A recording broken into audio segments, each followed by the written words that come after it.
Hey YouTube, welcome to my channel. Well, every episode of Drone Talk, I always start the episodes by showing you something really cool.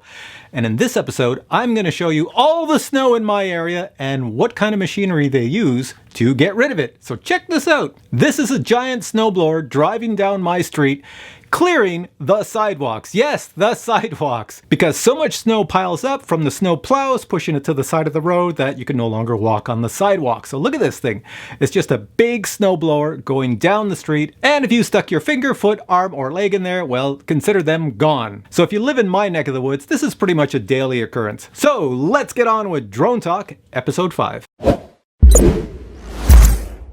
First item to discuss would be 3D printed tablet holders for your controller. Yes, a lot of you have a controller like this because you bought something like, I don't know, Holy Stone, or you bought the MJXRC Bugs 4W, or something that looks similar with this type of controller to low-cost drone controller.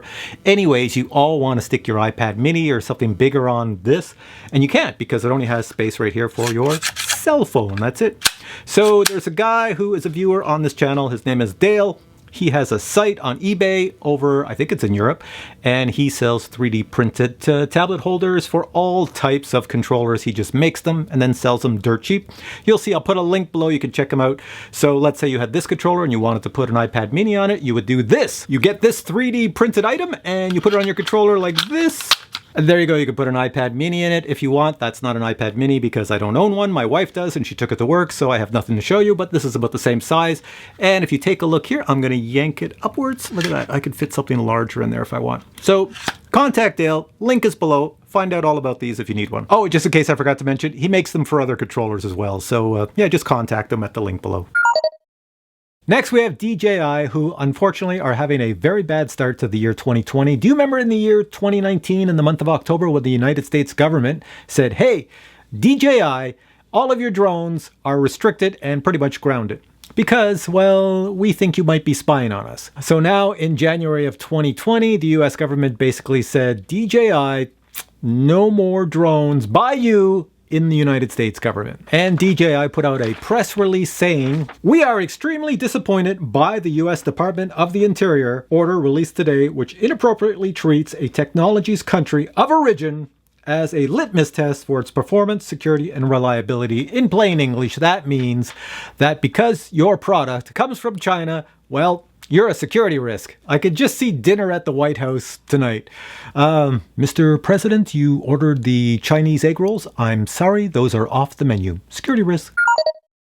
And speaking of China, let's jump over to the coronavirus. Now, I know you're saying, why are you talking about the coronavirus on a drone channel? Well, guess what? I was speaking to Freewell today, and I was asking them about their filters for the Mavic Mini and saying, you know, on Amazon, it keeps saying they're currently unavailable because I have to do a review on those filters plus other filters, and I don't want to do a review if everything's unavailable. And they said they are on lockdown. So because migrant workers come into their city, they're in the city of Shenzhen, which is also where DJI and a lot of the other big companies are located. All the migrant workers come from outside the city for probably minimum wage into the city. And because of the coronavirus, everything's on lockdown. They are not allowed to go to the office for another 10 to 20 days. So it's pretty darn serious what's happening over there. And this applies to all the other companies as well.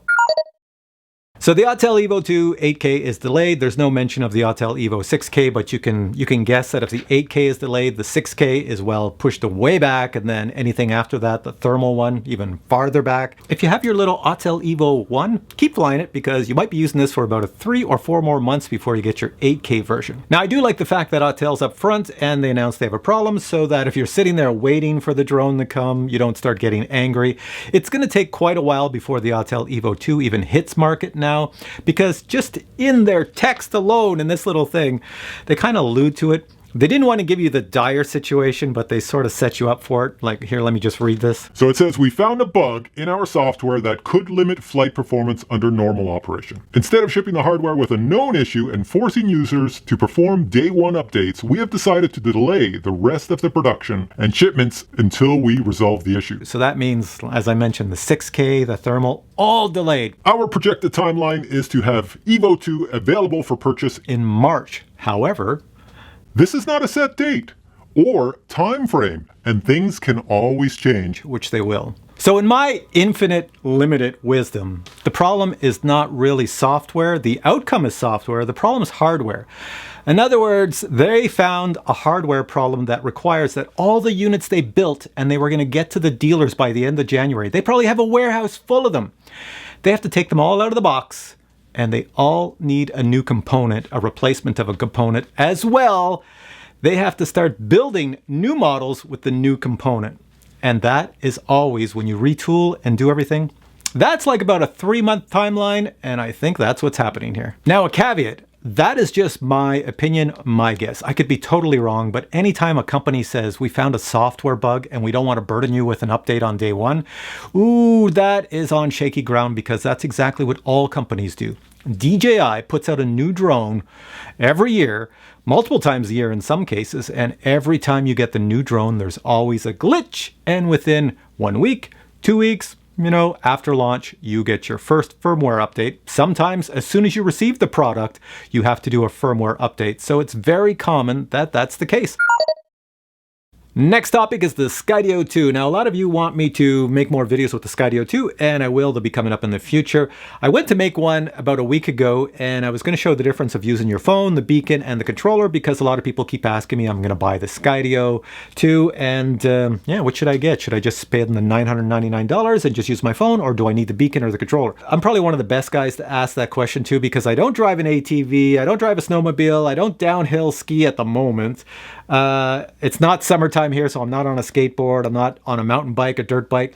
If you watch 99% of the videos on YouTube showing the Skydio 2, that's basically what you're seeing. Or you see those silly ones where people are running through trees and you have the Skydio 2 chasing them.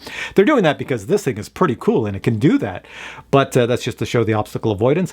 But in reality, in real life, are you going to make those type of videos for yourself? Obviously not. If you make 200 videos of this chasing you on a dirt bike or an ATV or a snowmobile, and you show those to grandma's going to fall asleep pretty darn quick. So most people are going to use this for daily life, and you can use it for daily life. And I was trying to make a video on that, but it's hilarious. I don't know if I have bad luck or what. I was flying this thing and it just went wonky on me from side to side all over the place. It's never done that before. I have to suspect it had something to do with the GPS, but it kept me in the middle of the frame, even though it went all over the place. But when using the controller, I flew it over some guys ice fishing and I got some nice video. All that to say that I hope to get out in the next week or two and finish that video so you can actually see the end result. And now we're at the part of the video where I am going to answer a viewer mail question and give you a super quick answer. Here we go. This one's from Wolf Silver Stacker.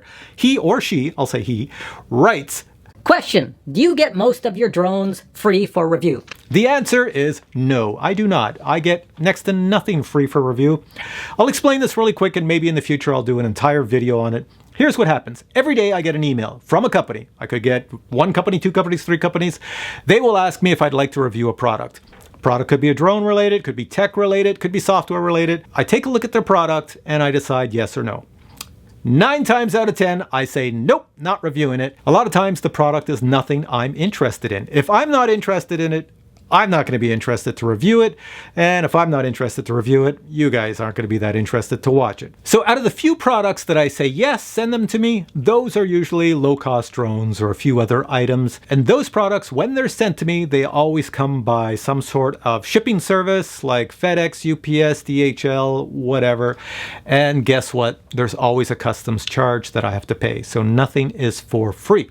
The expensive drones that cost, $500 and up into the thousands, I buy all of those myself. That's why I have a day job. Maybe one day I'll do a whole video on getting into YouTube, becoming a drone reviewer, how easy it is, how hard it is, things I learned, all the pitfalls, what you need, the gear, everything else. And yeah, I'll do a whole episode on that. And then you can get started and be a YouTuber. All right, I hope you enjoyed episode 5 of Drone Talk. It was not as long as some other ones. More drone talk coming up in the future. So if you enjoyed this video, please give it a thumbs up. Many more reviews coming up. And I will leave you now after the credits roll with some footage of snow clearing. Enjoy. Take care.